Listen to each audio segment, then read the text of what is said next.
Holly from My Daily Haze. It's glad to see you. I hope that you are all well. I'm here on a very gloomy Eeyore day.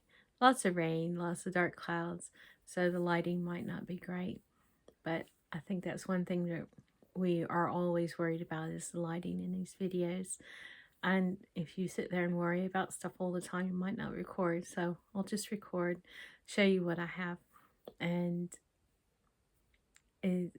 maybe next week will be sunnier. Anyway, I will put people below that I have been watching or that I want to mention. And I have found so many new people that my to watch list is vast, and it's been really nice getting to know some of you more. And I've been watching Flosstube for absolute years, and it's always amazing to me that I'll find someone that I haven't been watching, and they've been around for ages. And it's just amazing that you have so many people that have been around for so long, and you just discover them. It's like, oh, hello. So nice to see you. It's quite fun. It's like a little surprise, a little pleasant surprise every so often. Thank you for all your messages, and it's been really nice getting to know a lot of you, and it's quite fun to so many people. I love people are so different, and they do so many nice things, and it's fun to have a little snippet into people's lives and in the crafting world. It's really fun. Anyway, we're here on to Falling Snow. My husband's at home today, so I'm doing it in my bedroom in front of my craft shelf, where I have my DMC stash, which isn't a full set, but it's mostly concentrating on the projects that I'm going, plus my older ones that I'm still working my way through. And these are my kitted up HAEDs ready to go. So when I feel comfortable starting another one, at the moment I'm pretty bogged down. Not bogged down. It's something I enjoy, but if I do too many, I then get a bit stressed because I'm not getting progress on all of them. So at the moment I'm trying to concentrate on the ones I have so that I can get more progress, and then I'll feel comfortable. My next start will be mini evening. Someone asked me that this week, and my next start will be mini evening. Well, actually several people asked me that this week, but I don't know when I'll be starting that. Probably soon. I've been really keen on a new start, but I'm trying to be a very good girl and not start any more than what I'm comfortable with, because I know what happens is I'll start it and then I'll be like, oh, I need to get a few more stitches into this. I need to get a few more stitches into this. And then I'll add it and do, oh, I'll only do 50 stitches a day, because that's what I started with Falling Snow. Falling Snow, I just said, oh, I'll only do 50 stitches. Well, of course, Falling Snow, I did 50 stitches for ages, and then I'm like, well, I want more progress. I'll do 100 stitches today. And I tend to do that. And then all of a sudden it goes from just starting it and then leaving it to the side to doing just a few stitches every day, then to going up to my daily 100. I try to get on all my heaven and all my full coverages. And then all of a sudden I'm like, I can't go as much as I want on all of my projects. So, and it didn't help that I added the two Christmas, the Bucilla Christmas kits, which I did work on this week, which is quite fun. So you'll be seeing that later on. But anyway, my Falling Snow done on 28 count Lugana, and I'm currently working in diagonals. And this is the pattern, the picture of the pattern here. I am currently, I've done the diagonal, and you'll see I'm up in the Christmas. Well, I've started on the Christmas tree. I've done 2 blocks of colors on the Christmas tree, which I'm really super excited about, because originally I was working in a columns down this way, and I did several columns, but I was in those columns, and as pretty as that is, and one lady said, oh, that looks like blueberries to me, and it does. Every time I see it now, whenever I wind it, I looked at those, and it does look like blueberries, because blueberries have that little white bloom on them. So every time I see it now, I think of the blueberries the lady said. Anyway, so I was in these colors, and you can see they're pretty much the same colors over and over. So I started doing the diagonal so I could be cheeky and get to the cardinal and the Christmas tree. And that's what my plan is now, is to continue working in diagonals, because that way I'll get lots of Christmas tree all the way to almost the full picture. So that will be lots of fun, lots of fun. Let me put my picture there so it doesn't get all crumpled more. And this is, I've got a lot of work done on this week. It's been quite fun, and you can see at the top of the diagonal, you can see where I've been getting, oops, can you see it? I've been getting lots of, not lots, but I've got lots of new colors this week, which is lots of fun. And I actually worked on it this morning, hoping that they'd clear up so I could have a little bit more natural light. But I'm working down in here, and you can see I keep saying I'm going to work in pure blocks in diagonal, and I can't resist. Sometimes there'll be like one stitch in the next block below, and I'm like, do I really want to just leave that one stitch? And what I'm doing now is, if I don't reach my 100 in the block, because I want 100 stitches a day and I want one block done per day, I will then start working down. And if I have stitches here that easily transfer into that one, I'll just continue working down the diagonal, and you can see that those are starting to fill in. And this way I'm doing more than 100 blocks a day, so quicker to finish, which will be wonderful. But it's a lovely, lovely pattern, and I love the tactileness of the pattern on 25 count. I still, as much as 28 count will be terrifying, I'm still thinking, still going, do I want to be crazy enough to do it on 28 count? And if I do, it's going to have to be a very vibrant pattern. And I've already got all my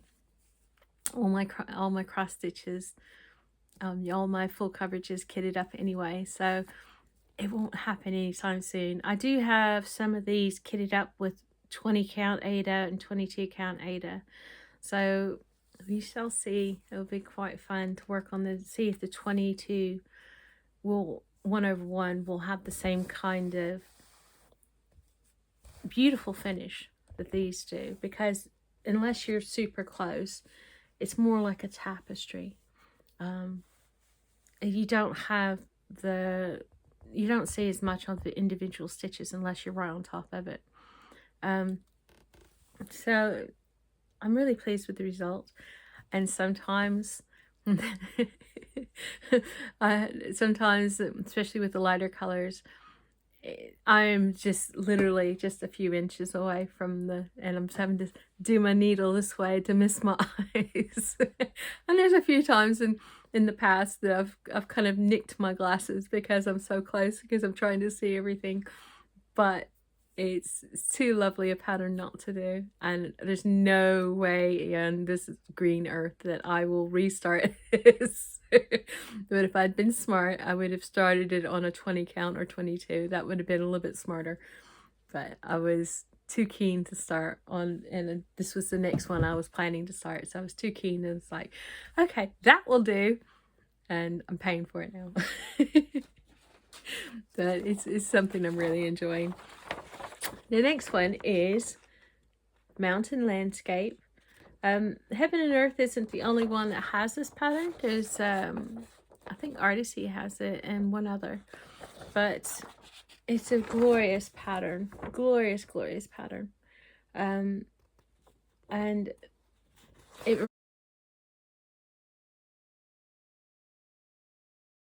reminds me so much of where we live. It's amazing. Not that we have huge mountains here, but we got some really nice hills.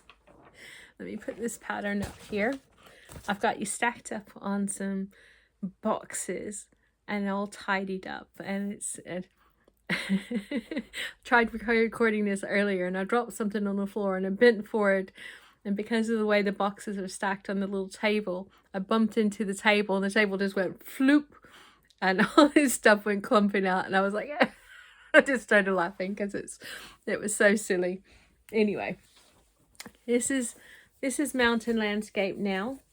I do want to, oh goodness, because I'm a different angle. There we go. It's so pretty. Yeah, I've had lots of more yellows that come in this week because the sun is coming into around here, and more the sunbeam. You see the sunbeam across at the top, on top of the mountain there, or the hillside. I don't know if this is a mountain or a hill. It says mountain landscape, so but you can see where the sunbeam is coming across even more. I discovered it last week and it was so fun. And now to realize, and then you've got these vibrant purples, and oh goodness. Please forgive me. You see those purples, and it's not showing up very well in this poor light, but it is glorious. And then you've got the brighter greens, but they're toned down by the time you put in all those bright greens with the 936 and the 3371 and the 310 and stuff. It kind of tones them down, but if you're looking at it in really good light, you just got this medley that looks so much like you would find in real life, and it's a wonderful thing. It can be confetti, but it's pretty confetti where you're doing lots of colors and pinks and purples and greens. So it's a lot better than doing confetti in like 10 different colors of light gray and whites. That's a lot more enjoyable. Anyway, the next one, the last HAED for today, because I'm only doing 3 at the moment, and I better turn this the right side up, is Birds and Blooms. It's just the mini version again. I only do the smaller patterns.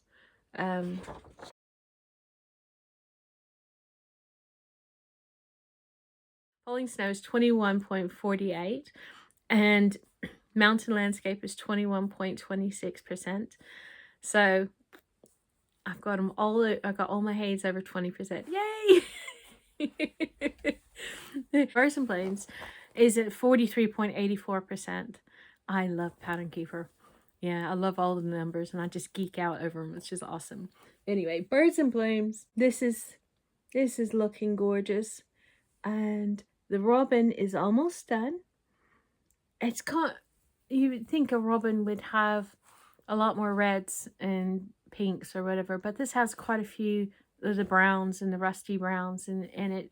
As you can probably tell, you would think it's a little bit, and I didn't realize when I was working on his head, I thought it was actually a flower, and I thought his head was on further over. But he's got a very arrogant pose there. He's like, oh, I am so wonderful. A bit arrogant, isn't he? And so is the other one, the other white bird as well. They're not, but I guess artwork wise, it's a lot easier to do a bird looking to the side than it is to do it straight on, because it's very hard to dimensional to get your beaks, but it's such a lovely pattern. I was working on the tiny stockings, and goodness gracious, Needlecraft Danny said it right. These take a lot more stitching than you would ever think because they're teeny tiny. These are the tiny stockings, and I've done the first 2 up here and that one there. Now I'm working on Jesus in the Manger. I don't know why this pattern's all messed up. It's a bit funny. Also, what you see on there, how they've done it, it's not on the pattern like that. It's not. You know, it's quite fun to find little differences where the person who actually stitched something up and how the pattern went. And so this one had creative license and did an extra line of stitching across that back stitching up there. I've changed mine.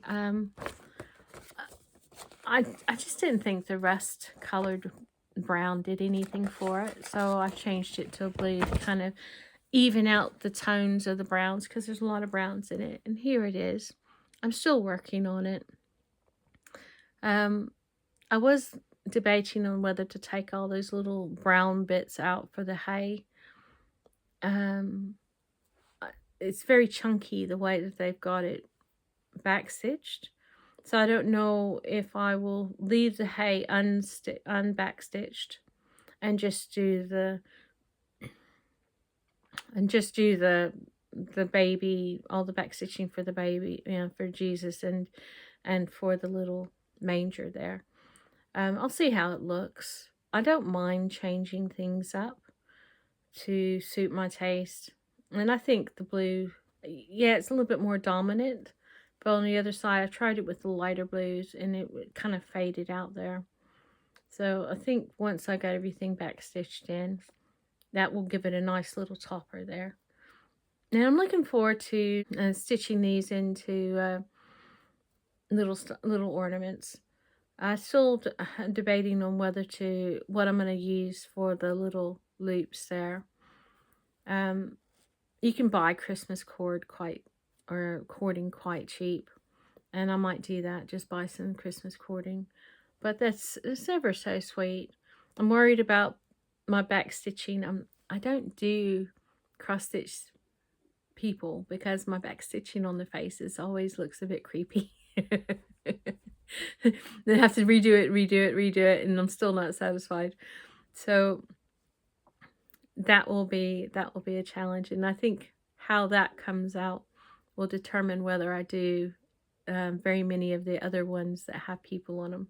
But it's coming out really nice, and they are super tiny, super tiny. I mean, this is like that, and by the time it's done, you don't have very much. You do have a little lamb that will be there, but what, 3 inches? There's 3 or 4 inches maybe, so they're not that bad. And I actually did 2 of the felt, the Bucilla Gingerbread Santa Felt ones, and there we go. And I'm almost done with this. I've got 3 more complete little felt things to do, and then I'll sew them into little ornaments, which will be quite fun. I'd cut this out ages ago, well, ages, a few weeks ago, and then it just sat there. And I'm like, because I was learning how to do these videos, I just ran out of time. I was having a hard time even doing my HAEDs. My HAEDs are my priority in my crafting world.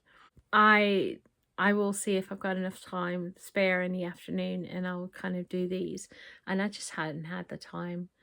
So I started this, and I thought, I'll just do a little bit every day, and it will eventually get done, because a little bit persistence and consistency will do really well. And then I was like, okay, I'll start cutting this out. And I cut it out, and I said, oh, I'll do this tomorrow or the next day or whatever. And it's like, oh, I'll just do the little white bit. And I did the white bit, and I was like, oh, well, I'll just do the red bit. And before I knew it, I'd had the whole thing done, and I'd worked on it a lot longer than I initially intended. But anyway, I love the way that came out. I do love hearts. I had a lady ask me about something in the background in the other room, and I thought this is what I was thinking. I thought she was messaging me about. This is one of my recent finishes. This is Cliffside Beacon by Dimensions. Quite a few people on Instagram heard me moaning about it. I was so frustrated. My husband framed it. There's a little bit too much of a gap down here, which we will eventually shift it, but framing is, I haven't bothered, to be honest, I haven't bothered to take it back out, because that little gap doesn't really bother me that much. But it's absolutely stunning. It is truly dimensional. And this is another pattern that if you look at the picture on the pattern, on the actual kit versus the versus the pattern. There's a lot of whoever stitched the cover chart took a lot of creative license. There were quite a few French knots that weren't done, and it was quite interesting to see how the pattern varied from the cover chart, you know, the cover picture, which was quite fun. But this is absolutely stunning. Despite all the moaning that I did about it, I am very pleased with the result. It's a bit darker on here than it was actually in person. And I originally just started off doing colors, you know, cross country and colors. And I got super confused. And eventually I ended up working in blocks, and except until I got enough of the sky that I was able to kind of follow them along. So I worked it in blocks here, and then when I got to this point, I was able to had enough of a scaffolding of stitches that I was able to follow along a little bit better. But I definitely had to work in columns here, and I still got confused.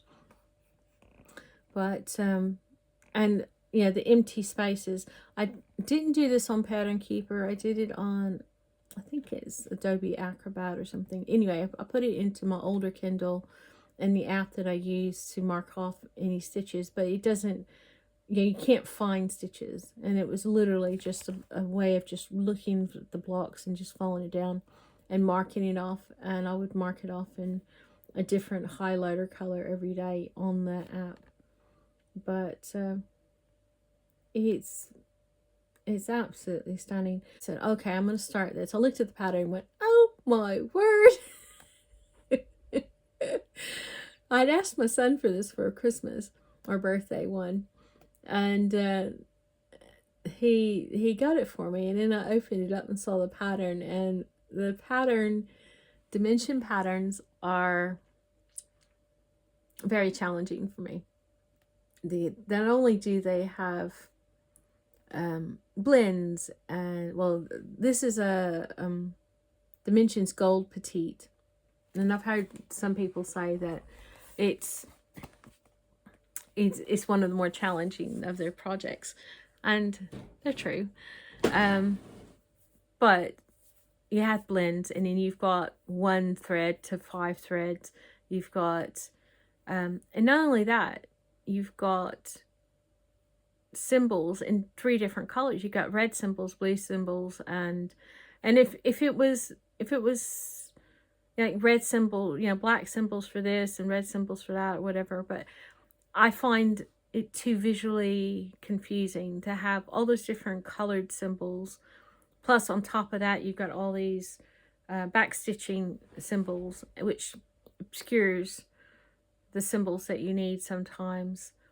And it's a smaller, it was a challenge. Let's just keep using that. Difficult. It was quite difficult. And it was only until I decided to work into the blocks that I was able to find a way of working on it that gave me a lot of peace. People on Instagram did just hear me go, ah. I felt quite guilty about being so moany about it, but I was glad I was able to finish it, and not only because my son gave it to me, and he's the light of our life. He's such an adorable person, but the fact that my husband and I, we do love sea scenes. My husband and I went out for a wander yesterday. The weather was glorious yesterday, and we headed out towards Wooler across the moors, and then we wended our way down to Edlingham Castle and Edlingham Church, which is ruins of a house. The owner called it a castle. It wasn't technically a castle. It was a fortified home. I didn't walk over to there. There was quite a few people there, and our son called from abroad while we were there. So that when my son calls, yeah, I kind of put things down, and I'd rather speak with him than to go on. But I did have a good wander around the church, and one other day we'll go back to the castle and I'll take some pictures probably sometime soon. I prefer not to be around a lot of crowds. I've always been that way. I'm more of a small amount of people person. You know, my husband is an extrovert, which is we're so different. We're so different, and he enjoys being around people, and he enjoys, and we're just different kind of people. I find too many people to be exhausting. Not that I don't like them, it's just I find too many people too time to be wearying. Even though I really enjoy learning about people and speaking with them, and it's quite interesting to speak to people from different backgrounds and different cultures. I really enjoy it, but I prefer it on a more of a one-to-one or a small group of people kind of basis. In fact, the more people there are, the more I kind of take a step back, and I'm usually the person you find in the corner. So it's not me being negative about the people. It's just I kind of get into a corner and stay there, out of the way, just because I find it a bit overwhelming. Anyway, that was a tangent that I really didn't need to go on. We got some beautiful pictures, and I also got some really lovely videos of us going through a few villages and past some beautiful stone cottages and over the moors. So I don't know if I will add them to this because this is already quite long, or I might just release the videos as a separate little video, or maybe I'll just put a slideshow and then put video at the end, and if you want to listen to them, you can listen to them. So, or not listen, to see the videos. The roads are twisty turny here, and there's a little bit of wobbling on my video. I will try to edit most of that out. But the weather was glorious.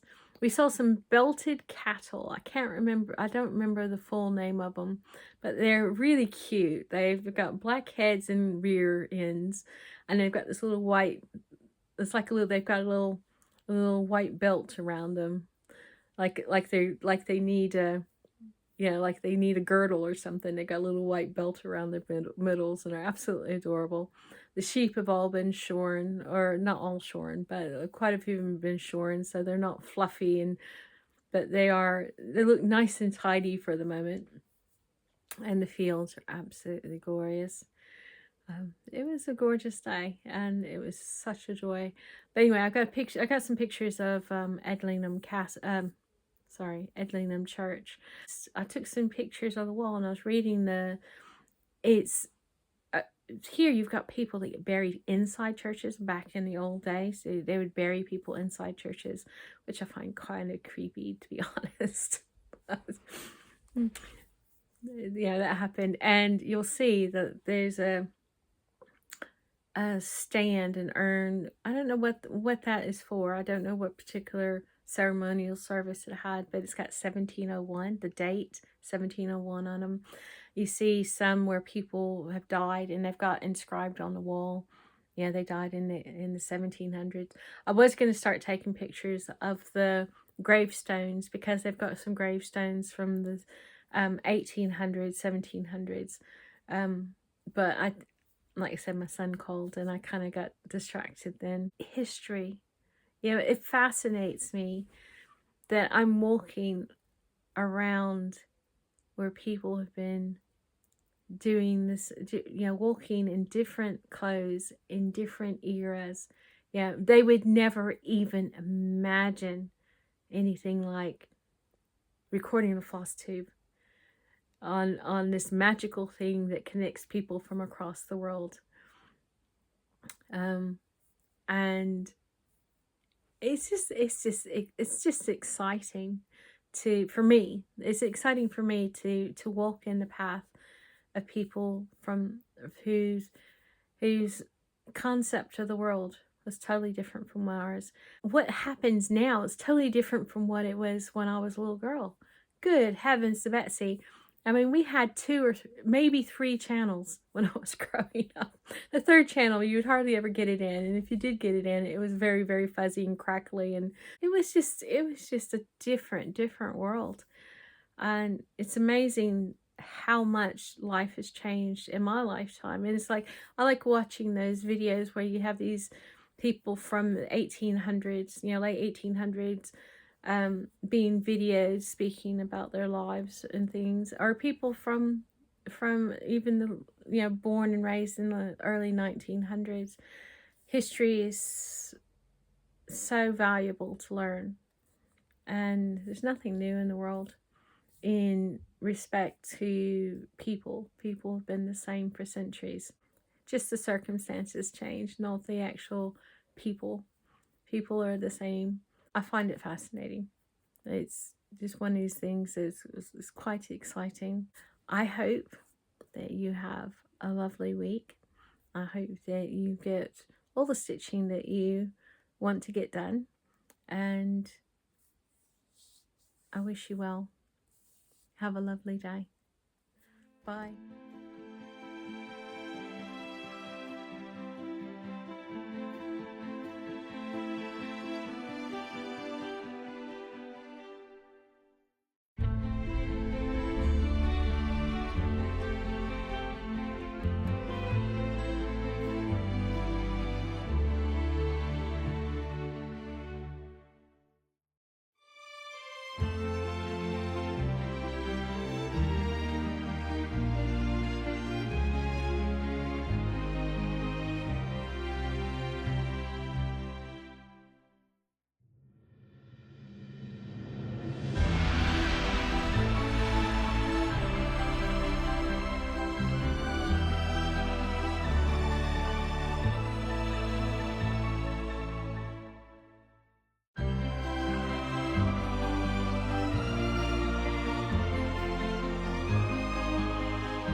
better place to live, eh?